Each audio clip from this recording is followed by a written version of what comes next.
Hello दोस्तों, स्वागत है आपका अपने YouTube चैनल गोयल मैट्रिक्स पर। चैनल पर पहली बार आए हैं, सब्सक्राइब कर लीजिएगा। साथ ही बेल आइकन को प्रेस जरूर करिएगा, जिससे नोटिफिकेशन आपके पास समय से पहुंच जाए। तो आज की जो वीडियो है, इसमें आपके सामने फिर से 10 क्वेश्चंस रहने वाले हैं। और ये जो आज के 10 क्वेश्चंस हैं, इसमें आपको पेपर पेन की भी जरूरत नहीं पड़ने वाली है। डायरेक्ट आप इनको पढ़ते ही आंसर करने वाले हैं, क्योंकि ये डायरेक्ट आपके रिजल्ट बेस्ड क्वेश्चंस हैं, जो कि TSSB आपसे काफी बार यही क्वेश्चंस पूछता है। तो आपको इस तरह के क्वेश्चंस देखने के लिए मिलेंगे, इन्हें जरूर देखिएगा। एंड इससे पहले 10 क्वेश्चंस कर मैंने सीरीज चला रखी है काफी टाइम से, तो अलग से प्लेलिस्ट बनी हुई है, आप जरूर चेक करिएगा, आपको पसंद आएगी और आपको हेल्पफुल भी होगी। तो चलिए फिर आज की जो वीडियो है इसको स्टार्ट करते हैं, यानी कि आज के 10 क्वेश्चंस।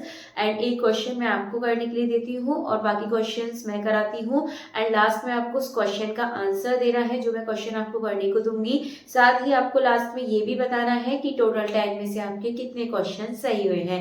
चलिए आइए फिर क्वेश्चन नंबर 1 देखते हैं। तो क्वेश्चन नंबर 1 आपके सामने है। क्वेश्चन नंबर 1 है, algebraic structure in which addition and multiplication are defined and have similar properties to those operation study of ring theory, calculus, mensuration, Riemann integral। इनमें कहने का मतलब है कि एडिशन और मल्टीप्लीकेशन जो 2 ऑपरेशन होते हैं, इन्हीं से रिलेटेड ऑपरेशन से रिलेटेड ही स्टडी की जाती है। किसमें की जाती है? Ring theory, calculus, mensuration, Riemann integral. तो आपको पता होना चाहिए रिंग थ्योरी। और आपसे क्वेश्चन ये भी पूछ लेता है कि मल्टीप्लिकेशन एडिशन किस में होता है, रिंग थ्योरी में, या रिंग थ्योरी में कौन से 2 ऑपरेशन होते हैं, कितने होते हैं, आपसे इस तरीके से पूछ लिया जाएगा। तो इसका आंसर 2 हो जाएगा। 2 होते हैं, कौन कौन से? मल्टीप्लिकेशन और एडिशन। इस हिसाब से इस क्वेश्चन का आंसर क्या हो जाएगा? ऑप्शन नंबर ए, रिंग थ्योरी इसका एकदम करेक्ट आंसर हो जाएगा। चलिए क्वेश्चन आपको समझ आ गया होगा। नेक्स्ट क्वेश्चन देखते हैं। एंड मैंने रिंग थ्योरी की अलग से कुछ क्वेश्चंस मतलब कि थ्योरी भी करा रखी थी, तो आप प्लेलिस्ट में देख लीजिएगा, आपको वहां वीडियो मिल जाएगी जो कि आपको बहुत मदद करेगी। चलिए फिलहाल ये देखते हैं question number 2। The theorem which allow us to translate difficult line integral into more simple double integral is Green's theorem, Stokes theorem, Cantor theorem या मीन वैल्यू थ्योरम। आपको मैंने Gauss theorem, divergence theorem, Stokes theorem, इन सब से related भी questions करा रखे हैं, थ्योरी समझा रखी है बहुत अच्छे से। प्लेलिस्ट देखिएगा, वहां आपको अलग से मिल जाएगी। तो पहले आप उसे देखिएगा, अच्छे से समझ आ जाएगी, देन इसके बाद आप इन क्वेश्चंस को करिएगा। अब इसका आंसर क्या होगा? इनका कहने का मतलब है ट्रांसलेट करता है किसको? लाइन इंटीग्रल को, यानी कि लाइन इंटीग्रल को double, simple double line integral में कौन करता है ये वाला काम? ये करता है आपका ग्रीन्स थ्योरम, यानी कि option number A, Green's theorem इसका करेक्ट आंसर हो जाएगा। चलिए 2 क्वेश्चन हो चुके हैं, नेक्स्ट क्वेश्चन की तरफ बढ़ते हैं। अगला क्वेश्चन है, the law which enables an integral taken around a closed curve to be replaced by one taken over any surface bounded by that curve is. क्या बोलते हैं इसको? गॉस लॉ, स्टोक्स लॉ या फिर डाइवर्जेंस लॉ या फिर closure law. तो इसमें क्या बोला गया है कि law which enables an integral taken around a closed curve के अराउंड, तो ये सिर्फ होता है स्टोक्स लॉ में। तो ये आपको ध्यान रखना है, डायरेक्ट आपका ये स्टेटमेंट है। तो इसका जो ऑप्शन नंबर बी है, स्टोक्स लॉ, इसका एकदम सही आंसर हो जाएगा। चलिए क्वेश्चन हो चुका है, नेक्स्ट देखते हैं। अगला है, Gauss theorem enables an integral taken over a dash to be replaced by one taken over the surface bounding that volume and vice versa। Option है area, surface area, volume, height. किसकी बात हो रही है? गॉस थ्योरम की। तो देखिएगा जरूर, आपको वीडियो मिल जाएगी गॉस थ्योरम के बारे में भी। तो गॉस थ्योरम की बात आए तो आप आंख बंद करके भी वॉल्यूम पर लगा सकते हैं इसका आंसर। तो इसका जो ऑप्शन नंबर सी है, वॉल्यूम, इसका करेक्ट आंसर हो जाएगा। इसमें वॉल्यूम की बात होती है गॉस थ्योरम के लिए। तो ऑप्शन नंबर सी, वॉल्यूम, इसका करेक्ट आंसर हो जाएगा। नेक्स्ट है, bounded function f on AB set to be Riemann integrable if. इसको रीमान इंटीग्रेबल कब कह सकते हैं? ऑप्शंस चारों आपके सामने हैं। एंड इसका जो आंसर है आपको कमेंट बॉक्स में बताना होगा कि इसका जो सही आंसर है वो क्या होगा। चलिए फिलहाल आगे के और क्वेश्चंस देख लेते हैं, इसका आंसर आप कमेंट बॉक्स में बताइएगा जरूर।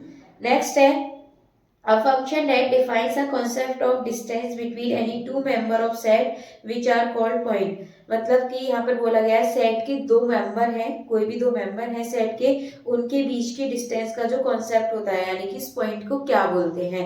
ऑप्शन है matric space, determinate, a set या ओपन सेट। तो मैट्रिक स्पेस आपको ध्यान रखना है, इसमें एक तरीके से डिस्टेंस शो की जाती है सेट के दो मेंबर के बीच। तो मैट्रिक स्पेस ऑप्शन नंबर ए इसका एकदम करेक्ट आंसर हो जाएगा। चलिए नेक्स्ट क्वेश्चन देखते हैं। अगला है क्वेश्चन आपके सामने, अ metric space has a notion of distance while a topological space only has a notion of openness, closeness, distanceness, space। तो इसका जो सही आंसर है क्लोजनेस हो जाएगा। डायरेक्ट आपको ये याद रखने हैं क्योंकि इसमें डिस्टेंस की बात हो रही है। मैट्रिक स्पेस यहाँ से भी आपको कई सारे क्वेश्चंस देखने को मिलेंगे टोपोलॉजी से, तो इसको भी आप अच्छे से करिएगा। फिलहाल इसका जो आंसर है ऑप्शन नंबर बी हो जाएगा आपका क्लोजनेस। चलिए नेक्स्ट है, to verify that S D is a metric space. कोई भी एस डी एक मैट्रिक स्पेस है, एस डी लिखकर आ सकता है या फिर एस डी की जगह आपको ऐसे एक्स डी भी लिखकर आ सकता है।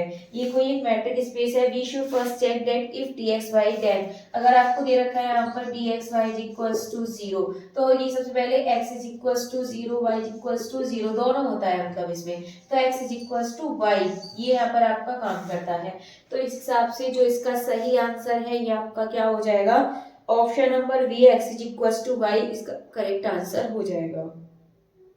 चलिए हो चुका है, नेक्स्ट क्वेश्चन देखते हैं। अ metric space is compact if every open cover of x has, क्या बोलते हैं इसको, सब ग्रुप, नॉन एम्प्टी सेट या फाइनाइट सब कवर। यानी कि जो उसका ओपन कवर होता है, matric space is compact if every open cover of x का जो ओपन कवर होता है वो कैसा होता है, फाइनाइट सब कवर। तो हम उसको एक मैट्रिक स्पेस मतलब उसको कंपैक्ट कह सकते हैं मैट्रिक स्पेस को। तो इसका जो ऑप्शन नंबर डी है फाइनाइट सब कवर, ये इसका एकदम सही आंसर हो जाएगा। चलिए आगे बढ़ते हैं। नेक्स्ट है, dash is one of the principal topological properties that are used to distinguish topological space. Option है कॉम्पैक्टनेस, कनेक्टेडनेस, क्लोजनेस, ओपननेस।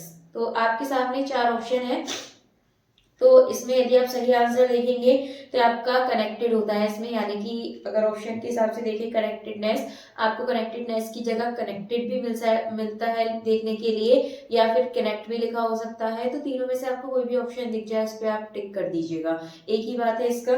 तो इसका जो ऑप्शन नंबर बी है कनेक्टेडनेस, ये इसका एकदम सही आंसर हो जाएगा। चलिए आज के जो ये 10 क्वेश्चन है ये मैंने आपको कंप्लीट करा दिए हैं। एक क्वेश्चन मैंने आपको करने के लिए दिया है जिसका आंसर आपको कमेंट बॉक्स में बताना है, एंड बाकी क्वेश्चंस मैंने कराए थे। एंड लास्ट में आपको ये बताना है कि 10 में से आपको कितने क्वेश्चंस आते थे, कमेंट करके जरूर बताइएगा। एंड साथ में अगर आपको ये सीरीज भी अच्छी लग रही है तो प्लीज इसको ज्यादा से ज्यादा लाइक कमेंट शेयर कर दीजिएगा, जिससे मुझे सपोर्ट मिले और मेरी हिम्मत भी बढ़े कि डेली जब तक आपका एग्जाम हो मैं तब तक आपके लिए डेली ऐसे ही 10 क्वेश्चन लेकर आती रहूं। इसके लिए आपको क्या करना है, बस अपना लाइक कर दीजिएगा वीडियो को, एंड जितना भी हो सके प्लीज ज्यादा से ज्यादा इसको शेयर भी कर दीजिएगा। चलिए फिर आज की जो वीडियो है इसको यहीं पर फिनिश करते हैं, मिलते हैं हमारी अगली वीडियो में आगे के न्यू क्वेश्चंस के साथ। तब तक के लिए आप वीडियो देखते रहिएगा, प्लेलिस्ट चेक करते रहिएगा, और अच्छी लगती है वीडियो तो ज्यादा से ज्यादा लाइक कमेंट शेयर भी करते रहिएगा।